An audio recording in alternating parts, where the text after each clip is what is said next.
찬송가 292장 함께 찬송하도록 하겠습니다. 찬송가 292장입니다.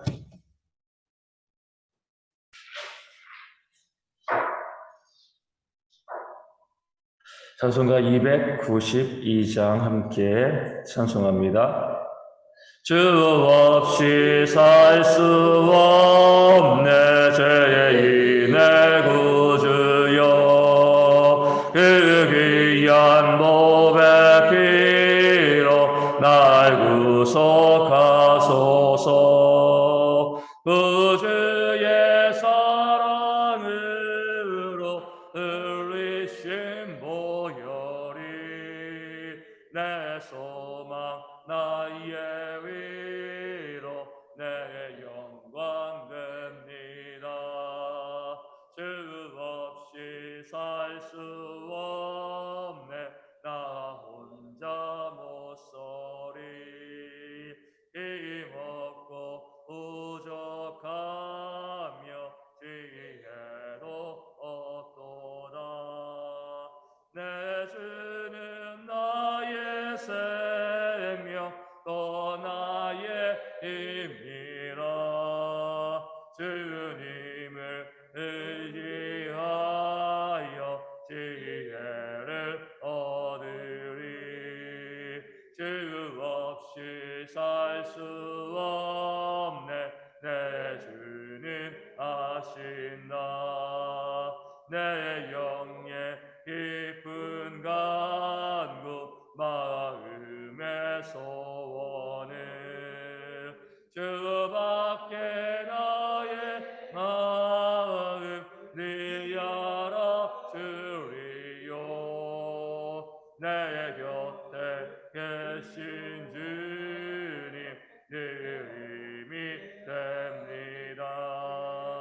주 없이 살 수 없네 세월이 흐르고 이 깊은 고독 속에 내 생명 끝나도 사나운 풍랑일 때 날 지켜주시니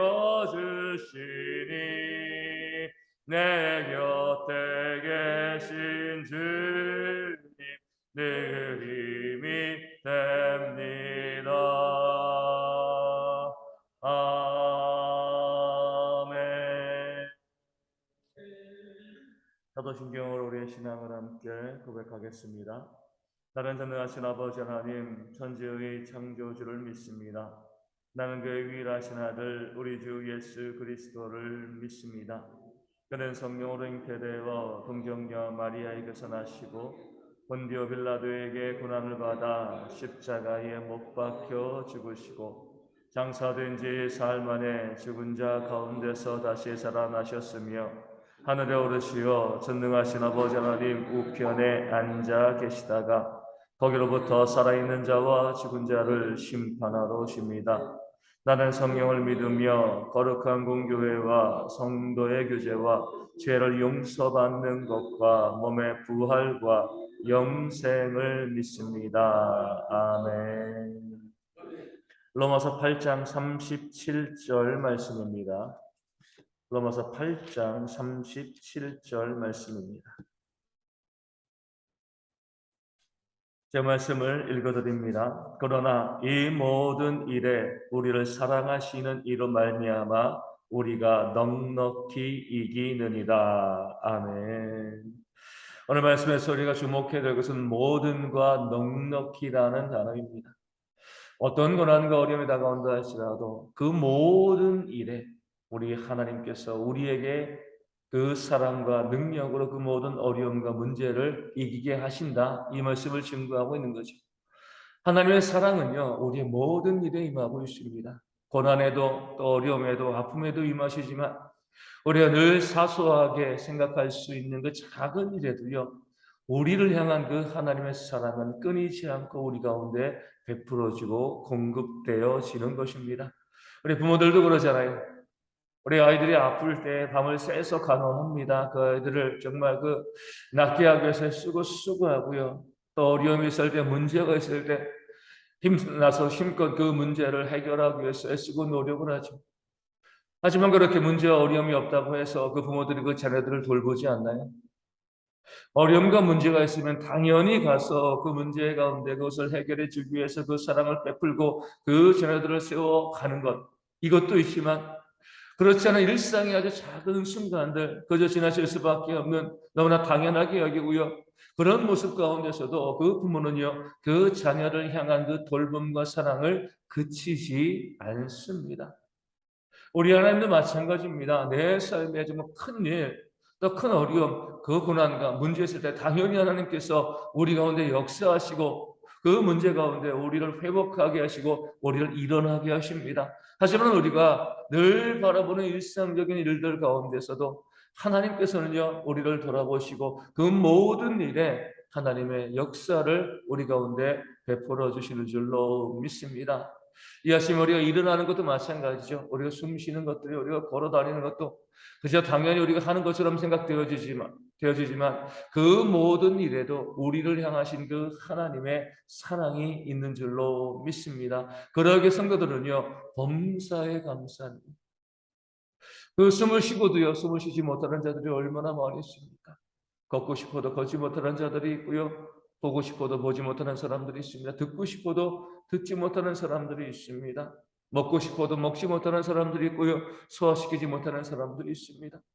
우리가 일상적으로 하는 그 모든 일들 당연하게 생각되어지고 내가 할 수 있는 것이고 누구나 다 하는 것처럼 보여주지만 그 모든 것에도 우리를 향한 하나님의 사랑이 있는 줄로 믿습니다. 그러하기 때문에 우리가 아주 작은 일에도 너무나 사소한 그 일에도 하나님이 우리와 함께 하시고 거기에 간섭하시기 때문에 그 모든 일들을 통해서도 우리가 은혜를 누리고요. 또 승리할 수 있고 또 하나님께 감사하게 되어지는 줄로 믿습니다. 그래서 오늘 말씀은요. 우리를 사랑하시는 그 사랑으로 말미암아 우리가 넉넉히 모든 문제와 어려움 가운데 이긴다라고 말씀하고 있습니다. 그냥 가까스로 이기게 하시는 것이 아니죠. 넉넉하게 이기게 하시는 것. 우리 주님께서 말씀을 증거하실 때 많은 무리들이 주님을 따라와서 그 말씀을 들었습니다. 그 말씀이 너무나 은혜롭다 보니까 밥도 먹지 못하고요. 밥 먹는 것도 잊은 채 그 말씀을 들은 거죠.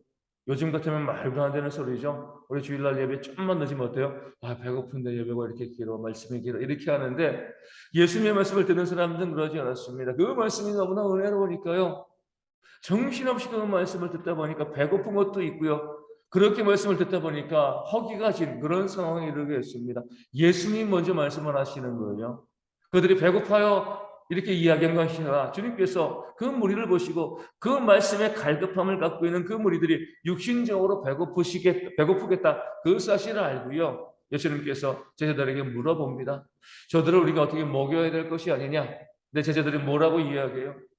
저 사람들로 하여금 우리 그 동네로 가서 자기 돈으로 먹을 것을 사 먹게 하십시오.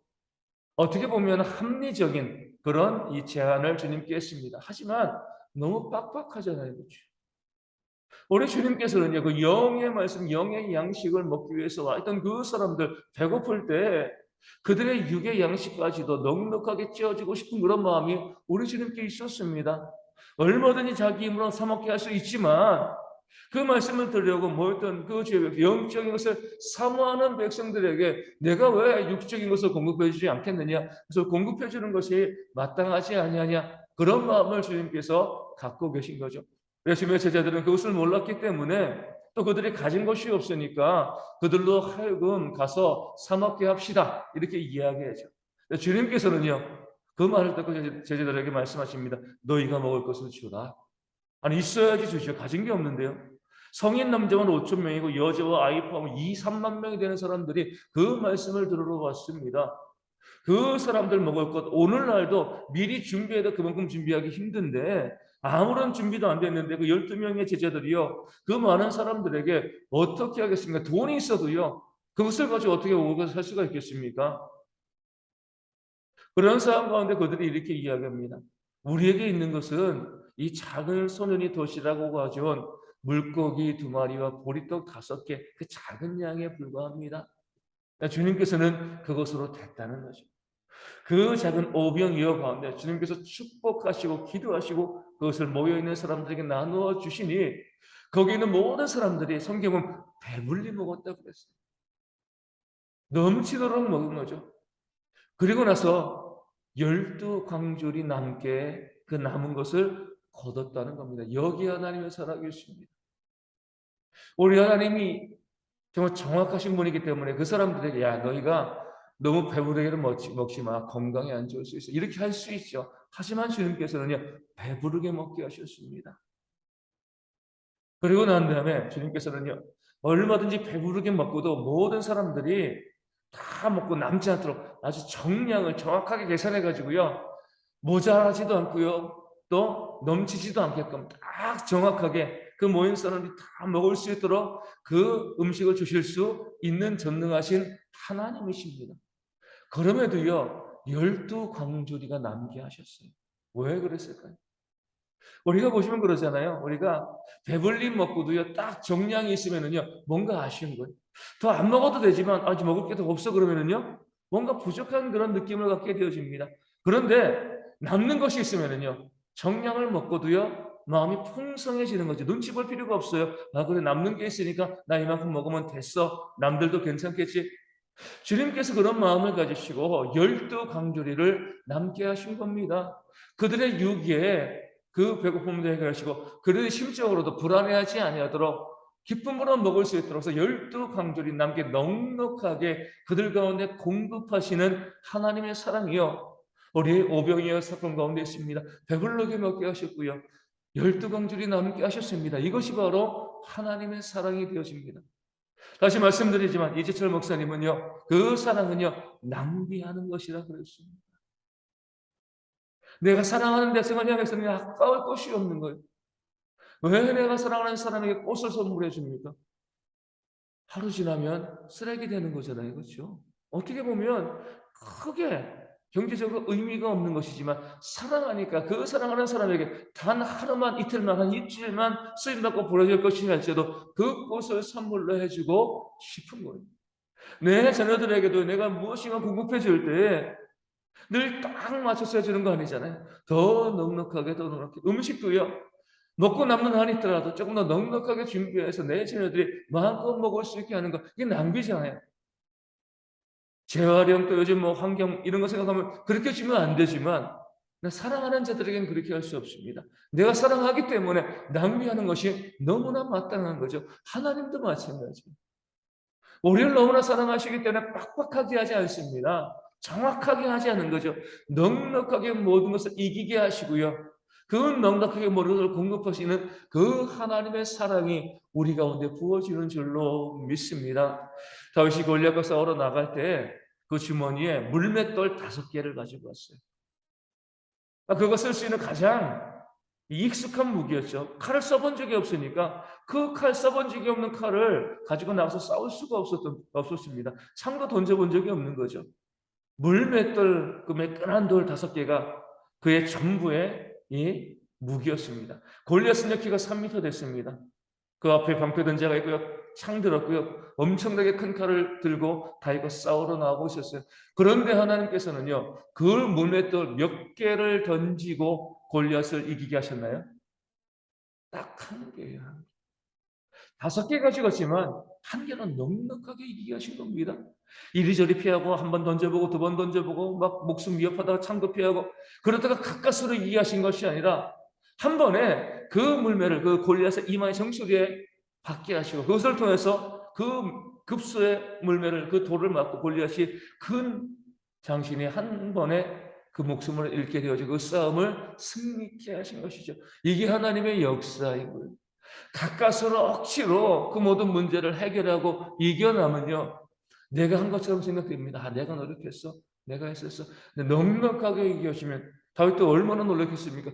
한 5개 던지면 하나는 어디 좀 급소에 맞겠지. 그 마음으로 가져갔는데 딱 하나 가지고요. 그 싸움이 끝나버린 겁니다. 그럼 뭐라고 생각하는 거죠? 아, 이것은 내가 잘 던진 것이 아니라 하나님께서 그것을 그 이마에 급소에 들어가게 하신 것이다. 하나님이 이기게 하신 것이다. 넉넉하게 이기게 하셨기 때문에 그 모든 것에 하나님의 역사를 다윗이 고백하고 우리도 깨달아 알게 되어지는 겁니다. 이분이 바로 우리가 믿는 하나님이시죠. 그 고난과 어려움 가운데 다시 말씀드리지만 가까스로 어쩔 수 없이 이기게 하시는 분이 아니에요. 넉넉하게 승리하게 하시고요. 우리 삶 가운데 우리가 공급을 위해서 기도하고 부르짖을 때에 넉넉하게 공급해 주시는 그런 하나님이신 줄로 믿습니다. 그러하게 우리가 하나님께 감사하는 것이 그 넉넉함과 풍성함에 우리가 감사하는 것이고요. 우리가 그렇게 넉넉하게 풍성하게 하나님의 은혜를 받은 자이기에 우리 또한 내 주변에 있는 어려운 이웃들에게 나누어 주시되 넉넉하게 나눠주는 그런 사랑이 우리 가운데 있어야 될 줄로 믿습니다. 그냥 딱 맞게 요구면 되겠지 이것이 아니라 그 이웃들에게 정말 어떻게 보면 남을 것이 분명하지만 그래도 우리가 넉넉하게 받은 사랑이 있기 때문에 그들이 그 남은 것을 어떻게 하건 우리가 상관하지 않고요. 그들에게 무엇인가 돌보고 또 숨기고 또 사랑할 때에 그 어려운 이웃들에게 넉넉히 나눠짐을 통해서 그리스도의 사랑, 그 풍성한 사랑을 보여줄 수 있는 우리 대형의 모든 성도 되어지기를 주님의 이름으로 축원을 드립니다. 우리가 또 내일 오전 감사절 예배 드리고 오후 예배 드리고 또 우리 두 교회를 가서 또 섬기고자 합니다. 힘들고 어려운 상황 가운데서도 교회를 세워가고 있는 그런 교회들인데 우리 그 교회들 성도들에게 우리가 넉넉하게 그들에게 또 섬기고 사랑하는 그런 모습이 우리 가운데 있을 수 있도록 우리가 우리 안에서 끌어모으고 우리 안에 쌓아두는 것 이것만 우리가 신경 쓰는 것이 아니라 우리 가운데 주신 것이 있을 때 넉넉하게 나눌 수 있는 그런 사랑이 있어서 우리 하나님의 그 풍성하신 사랑을 온 세상에 증거하는 이 교회 될 수 있도록 기도하여 주시고요. 우리 모든 성도들도 우리 하나님 앞에서 좀 더 각박하지 않고요. 넉넉하게 또 여유롭게 풍성한 삶을 살아가는 그런 모습이 있도록 우리 모두를 위해서 기도하기를 우리 소망합니다. 그래서 우리 영의 성도들이여 모든 상황 가운데서 어떤 문제가 어려움이 다가와도요 두려워하지 않고요 넉넉하게 이김을 기억하고 또 기대하며 늘 감사하고 찬송하는 그 삶을 살 수 있도록 기도하여 주시고 우리 고인의 집사님을 위해서 속히 온전히 회복되어 줄 수 있도록 우리 기도하여 주시고요 우리 집사님이 회복되어 우리가 넉넉히 이길 수 있도록 그냥 하나님 회복해 주세요. 우리 생명을 살려주세요. 이거에 그치는 것이 아니라 정말 온전한 몸으로 회복되어져서 함께 예배하는 일꾼 되어질 수 있도록 기도하여 주시고요. 우리 조선옥 선사님과 서문지 안수 집사님과 조용의 박명선 사모님도요 깨끗이 남받고 후유증도 전에도 재발도 발생하지 아니하고 건강한 몸을 가지고 더욱더 힘써 헌신할 수 있는 일꾼 되어질 수 있도록 우리 아픈 분들, 우리 어르신들과 어린아이들이 추위를 잘 이길 수 있도록 우리 삶에 있는 모든 문제와 어려움의 회복의 역사 있도록 위하여 기도하여 주시고 오늘도 교회 청소를 하게 되어지는데 우리 성도들이 그렇습니다. 와서 함께 청소할 때에 어떤 일을 한다, 헌신한다 이런 마음으로 오는 것이 아니라 교제하는 마음으로 가운데 와가지고 청소 좀 덜 하면 어때요? 아무 문제 없습니다. 함께 모였을 때에 서로 교제하고 사랑하고 함께 식사하고 교제함으로 풍성한 은혜와 사랑이 넘치는 그런 오늘 시간들 되어질 수 있도록 우리 함께 기도해 주시면 감사하겠습니다. 기도문 하시겠습니다. 하늘에 계신 우리 아버지, 아버지의 이름을 거룩하게 하시며 아버지의 나라가 오게 하시며 아버지의 뜻이 하늘에서와 같이 땅에서도 이루어지게 하소서. 오늘 우리에게 일용할 양식을 주시고 우리가 잘못한 사람을 용서하여 준 것 같이 우리 죄를 용서하여 주시고 우리를 시험에 빠지지 않게 하시고 악에서 구하소서. 나라와 권능과 영광이 영원히 아버지의 것입니다. 아멘. 기도하겠습니다.